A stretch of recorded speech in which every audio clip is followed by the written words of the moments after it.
tai siaubinga. Bet tada ir tas mažiukas gali paminti, o gal aš galiu ką nors daryti, kad manęs reiktų, kad mano buvimas būtų prasmingas, ką nors aš daryčiau kitiems ir būčiau reikalingas. Yra dvi galimybės, dvi opcijos.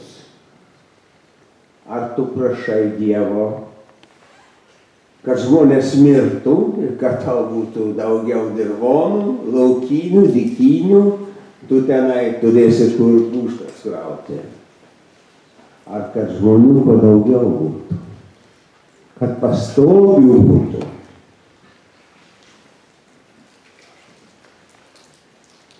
Ar čia klausimas ir mums, ir ne tik jaunai kartai, kartų kartoms, kurios paskutiniais laikais, paskutiniais dešimtmečiais eina tuo bloguoju, tarp vieversio išprašytų keliu. Bet tai mes irgi ne kokie nors pinčiukai. Mes turim valią, turim protą ir galim patys, jeigu išgirdom klausimą, aš nežinau, ar Dievas išgirdo, gal išgirdo ir blogai išgirdo, bet gal jis mums tik perspėjimus siunčia. Pasistenk dalintis, tada aš pakalbėsiu. Tai iš tikrųjų tai reikia pratęsti tą mintį. Gal mažuliukas ir gali iškelti klausimą, kam jo paties reikia. Bet man šiaip kraupus klausimas. Aš nežinau, ar keturmetis turi kelti savo tą klausimą. Manau, kad mes turim, visi privalom bent jau garantuoti, kad tas klausimas iš karto būtų atsakytas. Jis savaime būtų atsakomas per pusę sekundės. Man reikia, mums reikia, visiems, kiekvieno. Ir turbūt lengva yra atsakyti, kai mes kalbame apie, įsivaizduojam, keturmetį. Mes įsiejam su, tokiu nekaltumu, naivumu, vaikiškumu ir visais kitais gerais dalykais, kuriuos mes iš tikrųjų norime ginti, saugoti ir dėl to mums yra taip kraupu. Bet einant tolyn, ir žodant tą klausimą, kiek toli mums yra, Ir mes užbraukėm brūkšnį. Vienas sykį užbraukėm brūkšnį, kitas sykį užbraukėm brūkšnį. Kalbant apie smurto tragediją, lygiai taip pat, beveik kiekviename mieste, tą pačią temą mes irgi ir toliuojam, žmonėms tas aktualu ir dažnai sakau, norėtume turbūt turėti visus instrumentus rankose, kad mes keturmetį galėtume apsaugoti. Padaryti viską, kad nebūtų tragedija vykusi, visi sako taip, tikrai norėtume. Sakau, tai reikia nemušti vaikų. Atsistoja žmogus sako, bet tai mes priauginsim nusikaltėlių. Kitas sako, vakar citavo Donelaičio eilės, kad rykštė padeda mokytis lotynų kalbos, iš tikrųjų. Čia yra pagrindinis dalykas. Gal moko lotynų kalbos, po to užmuša. Turbūt daugiau nieko nebeišmokys. Ir mes pamirštam, iš tikrųjų, labai esminį dalyką, kad mes kažkodėl, tai kai galvojam apie vieną konkretų atvejį, apie vieną konkrečią, tai būtų savižudybė, tai būtų smurtas pasibaigęs mirtimi ir taip toliau, mums tada yra to gaila. Bet jeigu mes pagalvojam apie tai, kad mes kalbam apie būrį žmonių, mes sakome, kad tam reikalingi yra kiti sprendimai ir mes šio nebegalime padaryti.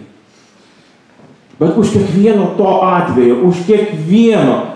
atvejo stovi žmogus, kuris yra brolis, sesuo, tėvas, mama, vaikas, mūsų bendruomenės narys. Ar tas 4 metų berniukas klausė, ar aš kam nors reikalingas, ar kam nors manęs reikia? Aš manau, kad jis jau turėjo atsakymą. Jis atsakymą jau turėjo. Nes jeigu yra aplink žmonės, tartum artimi, motina, pats artimiausias žmogus,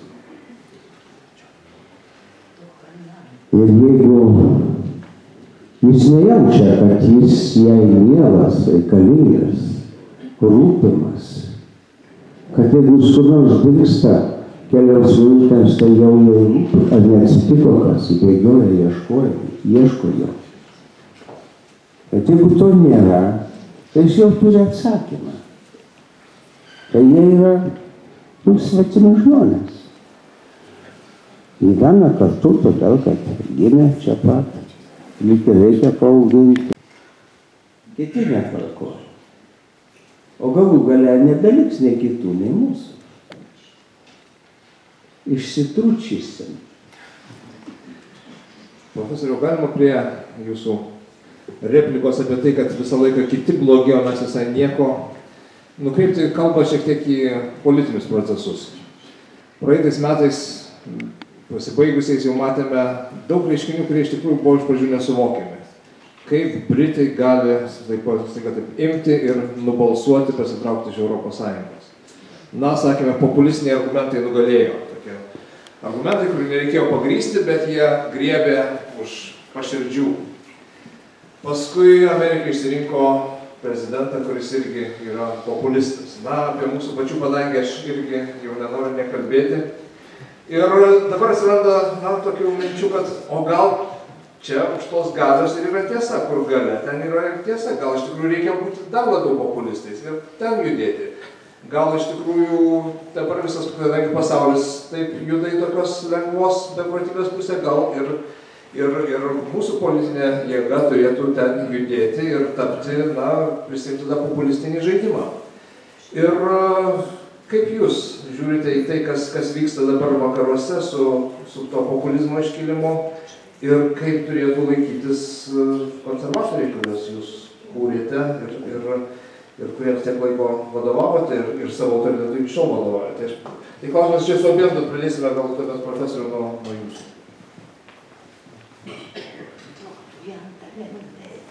Čia klausimas būtų, kodėl tas populizmas populiarus.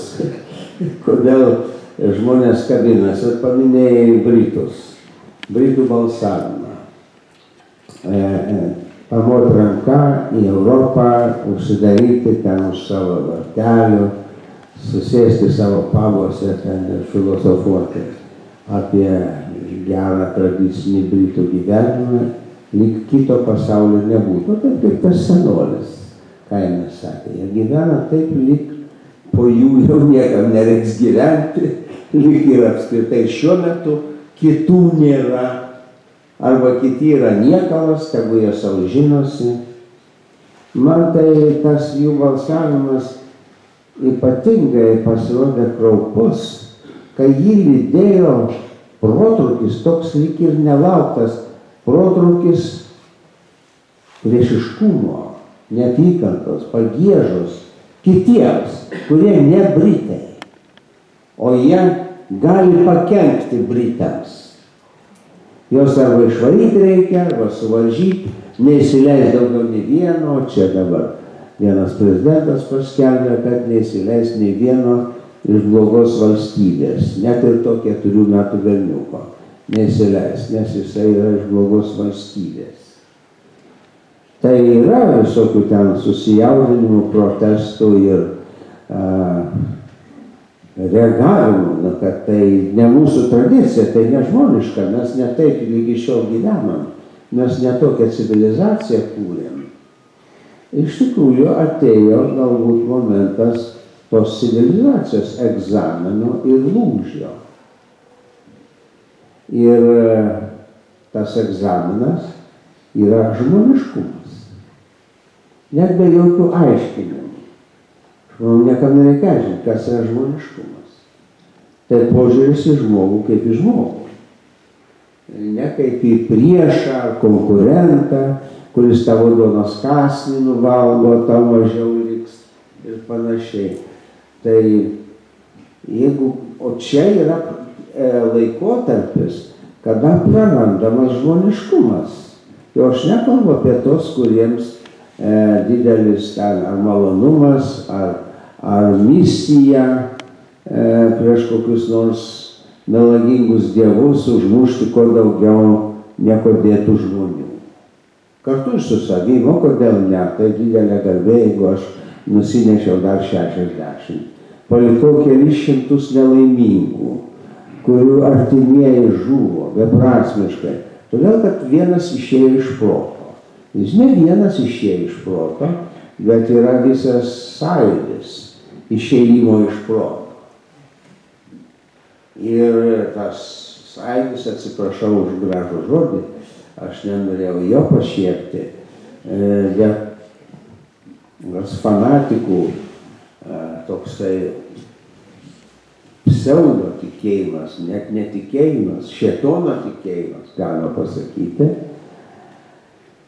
jisai įkvepia blogį. Įkvepia kitiems daryti kančią, mirtį, sunaikinimą. Tuo pačiu žmogus susigriauna pats, jis gabalai susigriauna.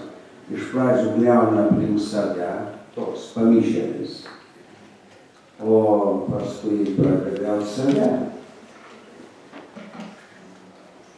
Socialinės ar socialistinės revoliucijos irgi buvo ir tebėra grindžiamos pykčių dėl pavydo, arba dėl patirtos nuoskaudos, arba jau įsikalbėtos filosofų išaiškintos istorinės milžiniškos nuoskaudos visam proletariatui, kuris dabar turi suvesti sąskaitą su savo rinkėjais ir pašluoti žemę, kad būtų galima iš naujo statyti geresnį pasaulį.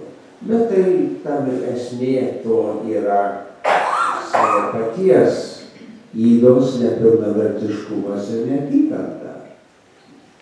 Gali būti gyvenimo nuskriaustas ir kitų žmonių nuskriaustas, bet nebūtinai gyventi kerštu ir neapykanta.